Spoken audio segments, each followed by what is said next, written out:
नाज़रीन आदाब, आप देख रहे हैं आईएनएन चैनल। मैं हूं शेख अहमद अली। आज की खास बात में हम देखेंगे कई अहम कौमी और बैनुल अक़वामी खबरें। सबसे पहले बात पेट्रोल और डीजल की कीमतों की। दुनिया भर में कोरोना के केसेस बढ़ने का असर क्रूड ऑयल यानी कच्चे तेल की कीमतों पर नजर आ रहा है। इंटरनेशनल मार्केट में क्रूड ऑयल की कीमतें कम हुई हैं। इसका असर हिंदुस्तान में भी दिखा।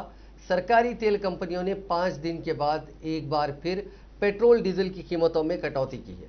मंगल के रोज पेट्रोल की कीमत में 23 पैसे और डीजल की कीमतों में 25 पैसे की कमी की गई। इसमें अभी और गिरावट का इम्कान है। इस गिरावट के बाद हैदराबाद में आज फी लीटर पेट्रोल की कीमत 94 रुपये 16 पैसे 94 रुपीज 16 पैसा और फी लीटर डीजल की कीमत 88 रुपये 20 पैसे 88 रुपीज 20 पैसा हो गई है। वजीर आजम नरेंद्र मोदी ने मंगल के रोज जुनूबी हिंद के वो दौरे पे हैं। सबसे पहले उन्होंने केरल के पलक्कड़ और फिर तमिलनाडु के धारापुरम में इंतखाबी जलसे आम को मुखातिब किया। पलक्कड़ में उनके निशाने पर कांग्रेस, यूडीएफ और एलडीएफ रहीं।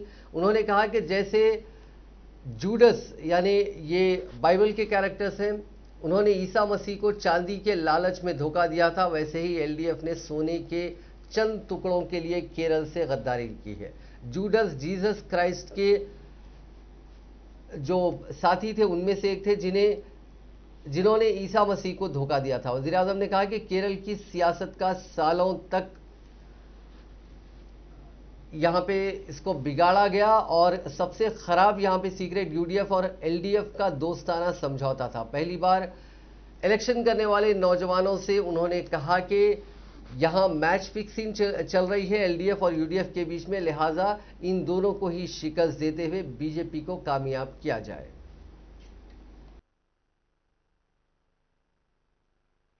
Friends, over the last few years, the politics of Kerala is seeing a major shift.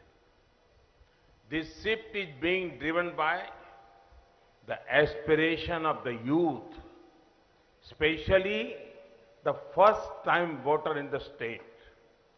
The first-time voter of Kerala is disappointed with LDF and UDF. For many years, the worst-kept secret of Kerala politics was the friendly agreement of UDF and LDF. Now, the first time voter of Kerala is asking, what is this match fixing? 5 years, one loots. 5 years, the other loots. People are seeing how UDF and LDF misled people. In West Bengal, Congress and left are one. Congress and left were partners in UPA 1 in Delhi. The left continue to give issue-based support to UPA 2, but here in Kerala, during the election, they put allegations. And after coming to power, they never act on it. Their behind the scene games are now exposed. About UDF and LDF, the youth of Kerala is saying different name, working same, but have their marked areas for making money. UDF has not even spared the rays of the sun. About LDF, it can be said, Judas betrayed Lord Christ for a few pieces of silver. LDF has betrayed Kerala. Bengal के सियासी घमासान में दूसरे मरहले की voting के लिए इंतखाबी मुहिम का आज आखिरी दिन था, इसलिए बीजेपी और टीएमसी ने पूरा जोर लगा दिया था। एक तरफ वजीर दाखिला अमित शाह ने नंदीग्राम से बीजेपी उम्मीदवार शुभेंदु अधिकारी के साथ रोड शो किया, तो दूसरी तरफ वजीर आला ममता बनर्जी भी वहां के भागबेड़ा में व्हील चेयर पर बैठकर पदयात्रा की क़यादत की। पदयात्रा शुरू होने से पहले जब उनका काफिला अमित शाह के रोड शो के रास्ते से गुजरा तो वहां मौजूद लोगों ने जय श्री राम के नारे लगाए। रोड शो के बाद अमित शाह ने मीडिया से बात करते हुए कहा कि पूरे बंगाल में एक तब्दीली की लहर चल रही है और इस तब्दीली का सबसे आसान रास्ता नंदीग्राम से ममता बनर्जी की शिकस्त है। उन्होंने कहा कि मैं नंदीग्राम की जनता से अपील करता हूं कि आपको शुभेंदु अधिकारी को जिताना ही नहीं बल्कि भारी अक्सरियत से कामयाब करना है। और ममता बनर्जी ने जो लोगों से अपील की है, माफ कीजिएगा, इसी बीच ममता बनर्जी ने लोगों से अपील की है कि वो पुरअमन तरीके से वोट दें।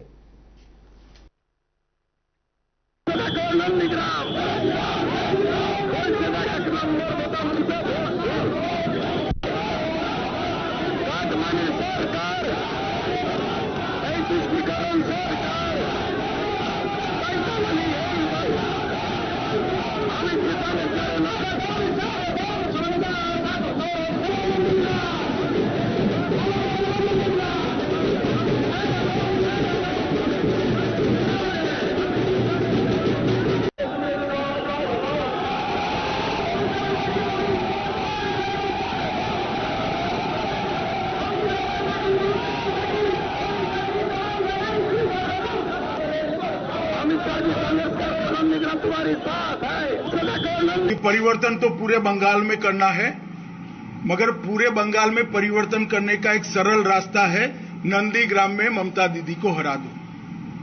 नंदीग्राम में ममता दीदी को हराने से पूरे बंगाल में परिवर्तन अपने आप हो जाएगा। और ये जो माहौल है पूरे बंगाल का, नंदीग्राम जी उससे अछूता नहीं है।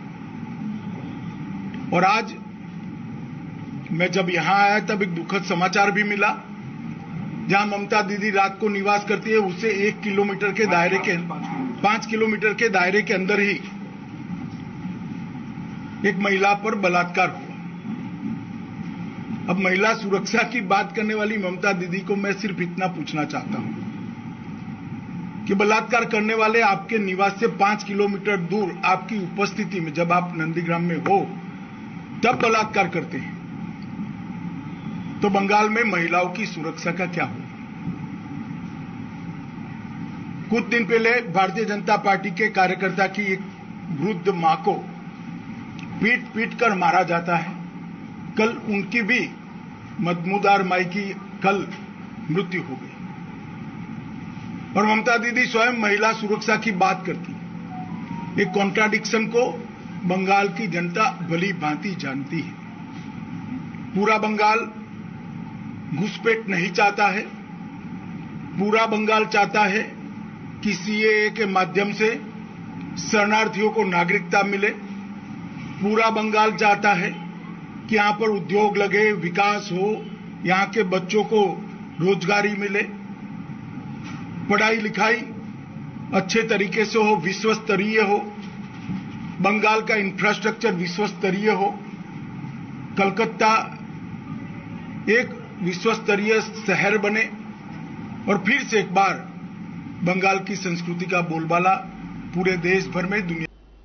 कांग्रेस के साबिक सदर राहुल गांधी ने कहा है कि शहरियत तरमीमी कानून यानी सीएए मुल्क के बाशिंदों पर एक मुहलिक हमला है और उनकी पार्टी आसाम असेंबली इंतखाबात के बाद इख्तिदार में आने पर उस कानून को नाफिज नहीं होने देगी।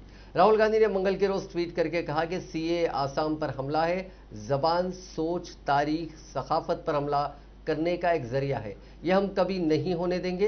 हुकूमत बनाने के बाद हम आसाम में कानून बनाएंगे और सीएए को लागू होने नहीं देंगे। यह कानून आसाम की सकाफत, तारीख के मुनाफी है, हम ये कभी नहीं होने देंगे।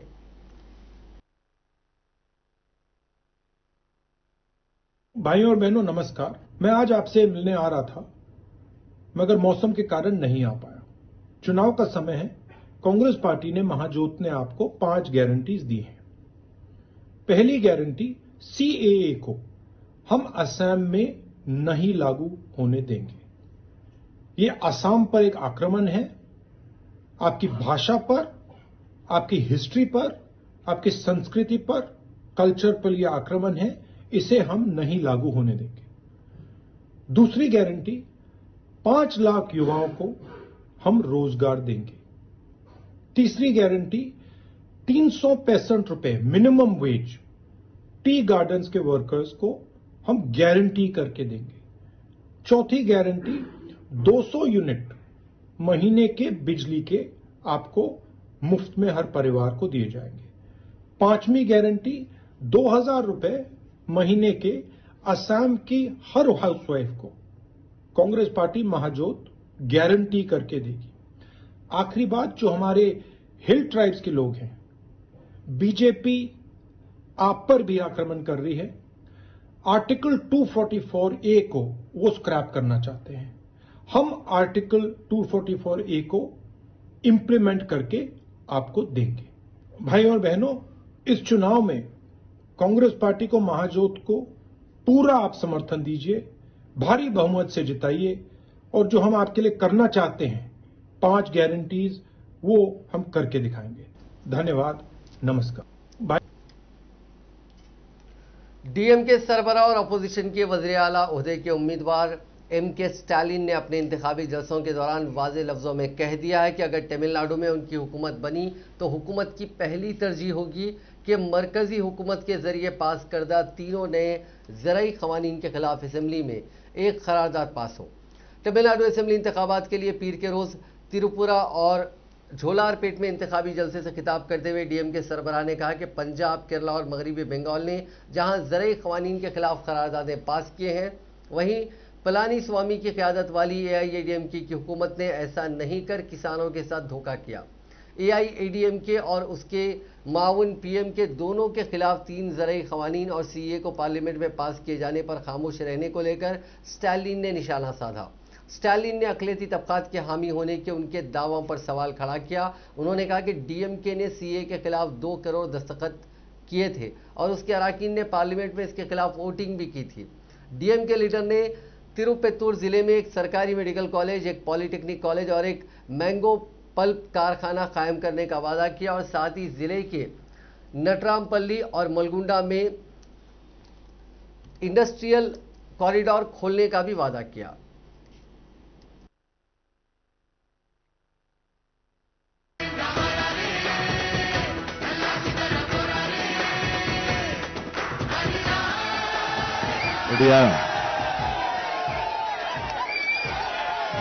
நான் ரெடி, நீங்க ரெடியா?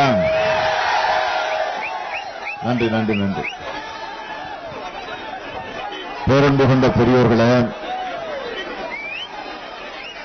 அருமை தாய்மார்களே, மதச்சார்பற்ற முற்போக்கு கூட்டணியில் இடம்பெற்றுள்ள தோழமை கட்சிகளை சார்ந்திருக்கக்கூடிய தோழர்களே, நண்பர்களே, செயல் வீரர்களே, இளைய சமுதாயத்தினுடைய இனிய நண்பர்களே, ஆதரிச்சு மிகப்பெரிய வெற்றியை தேடி தரணும். அதே மாதிரி கன்னியாகுமரி சட்டமன்ற தொகுதியில போட்டியிடக்கூடிய நம்முடைய கழக வேட்பாளர் ஆஸ்டின் அவர்கள், அவரும் ஏற்கனவே சட்டமன்ற உறுப்பினராக இருந்து அந்த தொகுதி மக்களுக்கும்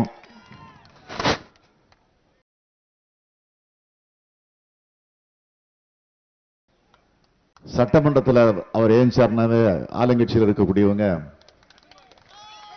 உன்னிப்பாக கவனிப்பாங்க. காரணம் அழுத்தமாக अरारिया में पलासी के कवैया गांव में एक ही खानदान के 6 बच्चों की आग में जलने से मौत हो गई। उनकी उम्र 2.5 से 5 साल बताई जा रही है। ये सभी एक कमरे में मक्के के भुट्टे सेंक रहे थे। पास ही में मवेशियों का सूखा चारा चीखे तो खानदान वाले मौके पर पहुंचे, लेकिन तब तक देर हो चुकी थी। जान गंवाने वाले बच्चों की पहचान अफसर 5 बरस, गुलनाज 2.5 बरस, दिलबर 4 बरस, बरकस 3, अली हसन 4 साल और खुशनेहा 2.5 साल के रूप में हुई है। एक बच्चे अली हसन के चाचा नैयर ने बताया कि अचानक आग भड़क गई। आग इतनी तेज थी कि लोगों को पता भी नहीं चल पाया कि अंदर कितने बच्चे हैं। जब आग बुझाई गई तब सभी को घर में 6 बच्चों की मौजूदगी के बारे में जानकारी मिली। जिस वक्त उन्हें निकाला गया तब सभी बच्चे झुलस चुके थे। जो चश्मदीद है उन्होंने बताया कि घर में जहां बच्चे मौजूद थे वहां पास में ही पुआल यानी एक तरह की सूखी घास रखी हुई थी, उसकी वजह से आग भड़की थी। आग लगने के बाद गांव के लोगों ने अपने जो कोशिश है रिसोर्सेज से उससे आग पर काबू पाया। हालांकि फायर ब्रिगेड भी आधे घंटे के अंदर वहां पहुंच गया था। इस वजह से आग फैल नहीं पाई और एक ही घर उसकी चपेट में आया। पुलिस ने बताया कि सभी बच्चों का खानदान मजदूरी करता है। सदर एसडीओ शैलेंद्र चंद्र दिवाकर ने कहा कि पुलिस ने बताया कि जिस घर में आग लगी वो मंजूर अली का था और उसके बच्चे दिलबर की भी इस हादसे में मौत हो गई है। भुट्टे पकाने के दौरान आग लगने से सभी उसमें झुलस गए। लाशों को पोस्टमार्टम के लिए भेज दिया गया। हुकूमत ने मरने वाले बच्चों के खानदान को 4-4 लाख रुपए का मुआवजा देने का ऐलान किया है। महाराष्ट्र के नांदेड़ में पीर के रोज होला मोहल्ला जुलूस के दौरान पुलिस एहलकारों पर हुए हमले के मामले में 400 से ज्यादा लोगों के खिलाफ कत्ल की कोशिश इक़दाम में कत्ल का केस दर्ज किया गया। इस मामले में अभी तक 20 लोगों को गिरफ्तार भी किया जा चुका है। हमले में 4 पुलिस एहलकारों को संगीन चोटें आई हैं। पुलिस टीम पर तलवार, पत्थर और डंडों से हमला तब हुआ जब वो नांदेड़ साहिब में बिना परमिशन के होने वाले होला मोहल्ला जुलूस को रोकने के लिए गए थे। क्योंकि कोरोना के बढ़ते खतरे को देखते हुए इस जुलूस की परमिशन नहीं दी गई थी। इसे रोकने पर जो मकामी लोग हैं वो तशद्दुद पर उतर आए और एसपी और डीएसपी की गाड़ी पर भी हमला कर दिया। इस हमले के दौरान सिख खवातीन भी पथराव करती नजर आई। भीड़ अचानक गुरुद्वारे से बाहर निकली और बैरिकेड तोड़कर पुलिस एहलकारों पर हमला कर दिया। इस दौरान हुए तशद्दुद में कई गाड़ियों को नुकसान भी पहुंचा। नांदेड़ रेंज के police deputy inspector general of police Nisar Tamboli ने बताया कि नांदेड़ के हुजूर साहिब गुरुद्वारा में सिखों की जानिब से होला मोहल्ला का जुलूस निकाला जाता है। महाराष्ट्र में कोरोना वबा के चलते इस जुलूस को निकालने की इजाजत नहीं दी गई। इसकी इतला गुरुद्वारे कमेटी को भी दे दी गई थी और उन्होंने भी भरोसा दिया था कि वो अहकाम पर अमल करेंगे और प्रोग्राम गुरुद्वारा के प्रेमिसेस के अंदर ही किया जाएगा। डीआईजी ने बताया कि इन अहकाम के बावजूद निशान साहब को शाम 4 बजे गुरुद्वारे के गेट पर लाया गया। पुलिस एहलकारों ने मना किया तो सिख नौजवान उनसे उलझ गए और अचानक 400 से ज्यादा लोग हथियार लेकर बाहर निकले और पुलिस एहलकारों पर टूट पड़े। इस हमले में जख्मी एक कांस्टेबल की हालत संगीन बताई जा रही है।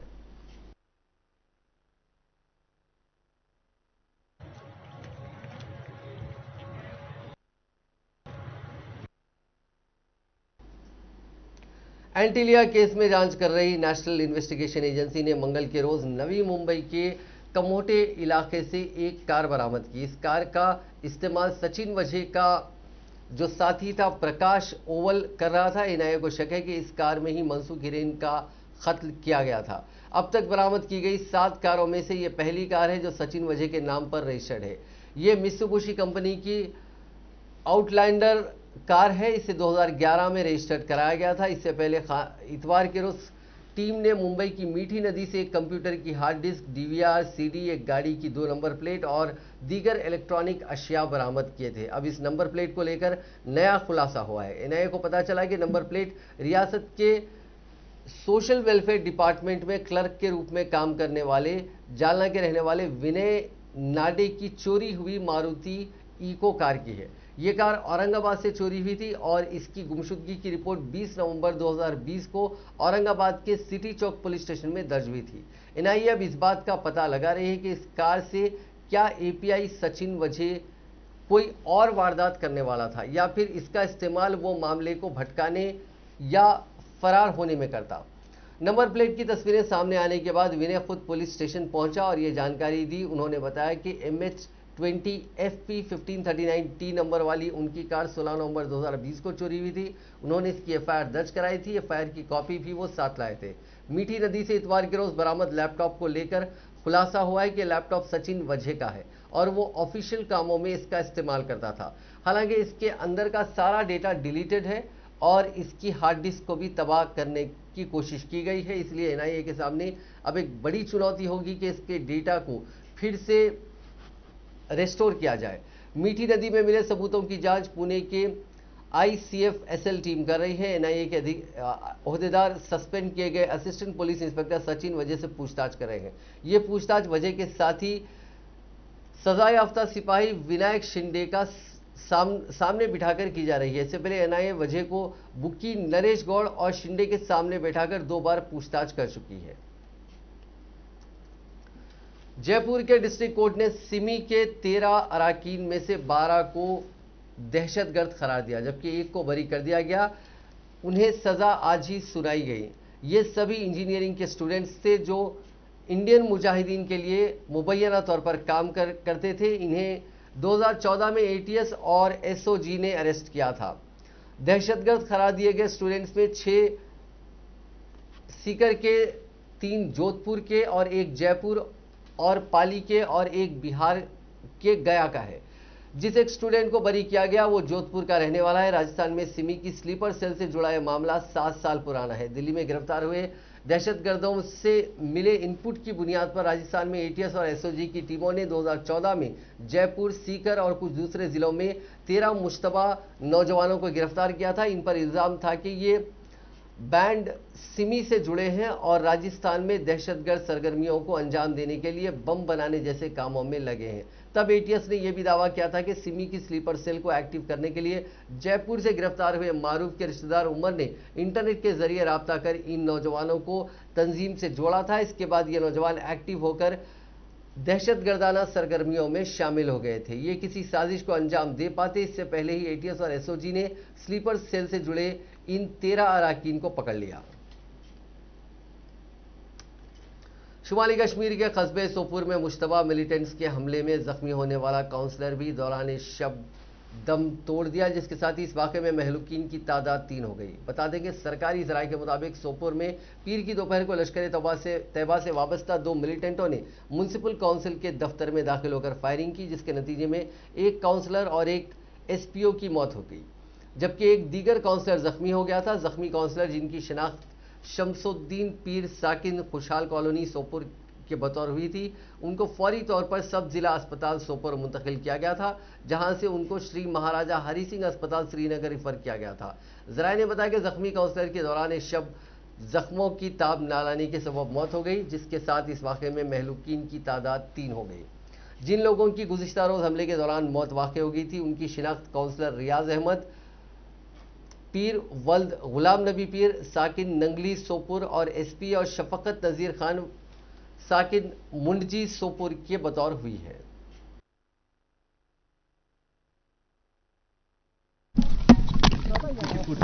जो रिसेंटली जो इंसिडेंट हुआ था, टेरर इंसिडेंट, आप लोग को शेयर किए थे, उसमें हमारे एक जवान सीरियसली इंजर्ड हुए थे।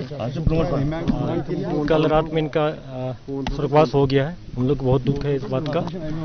बाकी टेररिस्ट ऑर्गेनाइजेशन तो पकड़ा गया था, जैसा शेयर किए थे हम लोग, उसमें 3 लोग अरेस्ट भी किए हम लोग, और बाकी जो इन्वॉल्व है उसको बहुत जल्दी हम लोग न्यूट्रलाइज कर लेंगे, अरेस्ट कर लेंगे। जब वहाँ पर MC ऑफिस में मीटिंग चल रही थी तो उनके चेयरमैन साहब को पुलिस को इन्फॉर्म करना चाहिए, मीटिंग के पहले इन्फॉर्म नहीं किया गया, इसलिए एडिशनल डिप्लॉयमेंट वहाँ पर नहीं था। लेकिन उनके पास 4 गनमैन थे, PSO, 2 सिक्योरिटी विंग का था, 2 पुलिस लाइन का था। और जब इंसिडेंट हुआ तो उस टाइम में हमारे जो पुलिस टीम के PSO, उनको रिटेलिएट करना चाहिए, ठीक से करना चाहिए। ऐसा रिटेलिएट करता तो दोनों मिलिटेंट को मार लेते, इंसिडेंट बचा सकते थे। थोड़ा सा सिक्योरिटी लैप्स रहा है, जिसके लिए हम लोग 4 को सस्पेंड कर रहे हैं। इनफैक्ट 2 को कर दिया गया है कल। और मिलिटेंट जो पकड़ा है, जो कल हम लोग एक पकड़े हैं आशिक पंडित करके, OGW है, इसको इंट्रोगेट किया गया। उन्होंने बताया कि मुदस्सर पंडित LET का लोकल टेररिस्ट है, उसके साथ एक पाकिस्तानी मिलिटेंट था LET का। दोनों इंसिडेंट की एक रात उसके घर पर आया था, वहीं से प्लानिंग किया, कल इंसिडेंट किया है। तो जो कंसर्न और लोग हम लोग पकड़ रहे हैं, और कल 2 जगह कॉर्डन सर्च किए थे, वहां से भागने में कामयाब हो गया है। इनफैक्ट कि कॉर्डन के पहले भाग गया था, लेकिन बहुत जल्दी उसको हम लोग न्यूट्रलाइज कर लेंगे। इंसिडेंट हुई है, मैं मानता हूं, लेकिन हम लोग भी अपने ऑपरेशन को बढ़ा रहे हैं, और अपने जहां जहां हमारे टैक्टिकल मिस्टेक हुई है, चाहे डिप्लॉयमेंट में, चाहे हमारे पुलिसकर्मी से हुई हो, या पैरामिलिट्री फोर्स से या आर्मी से, उसको हम लोग प्लग कर लेंगे, उसको कंट्रोल कर लेंगे।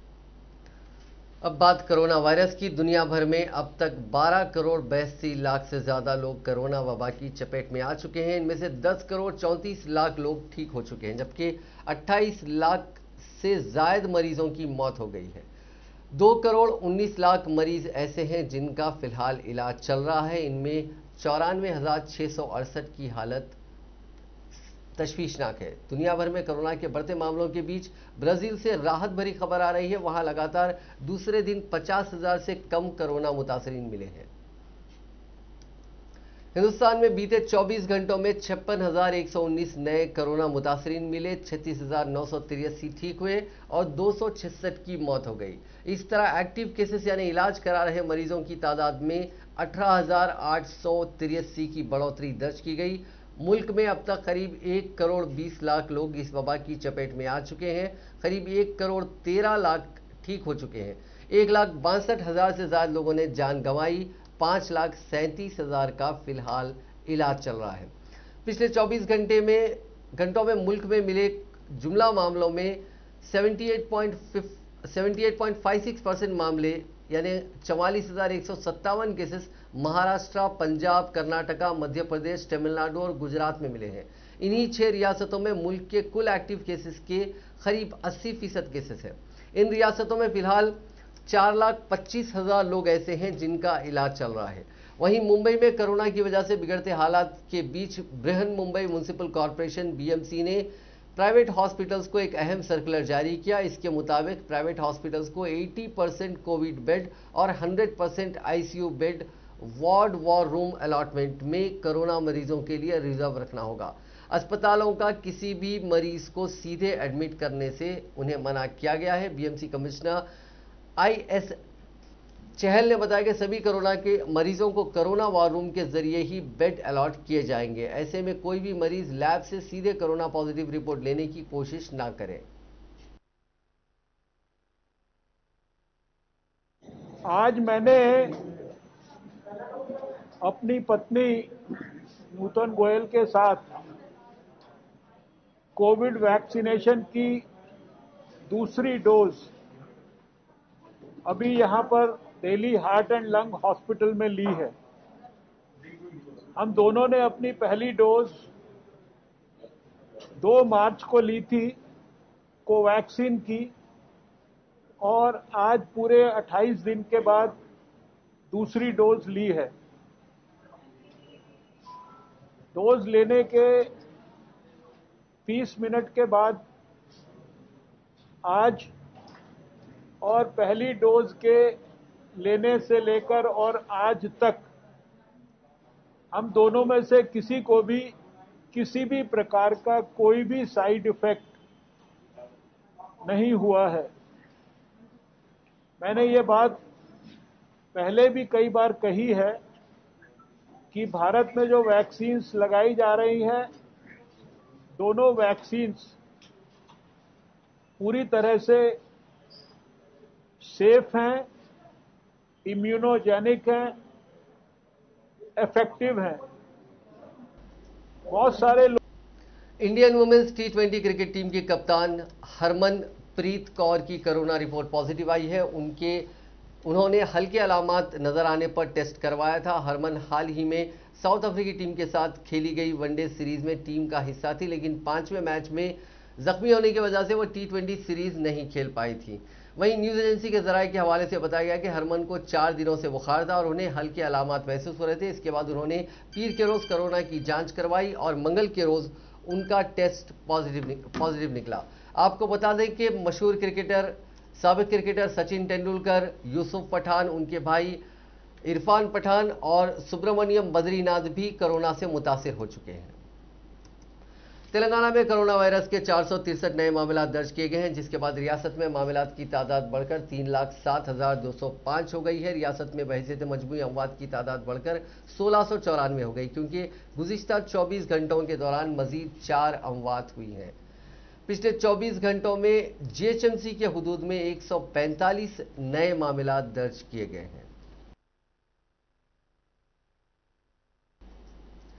नाजरीन, आज की खास बात में बस इतना ही। आपसे कल मुलाकात होगी नई खबरों के साथ, नए एनालिसिस के साथ। फिलहाल दीजिए इजाजत। खुदा हाफिज।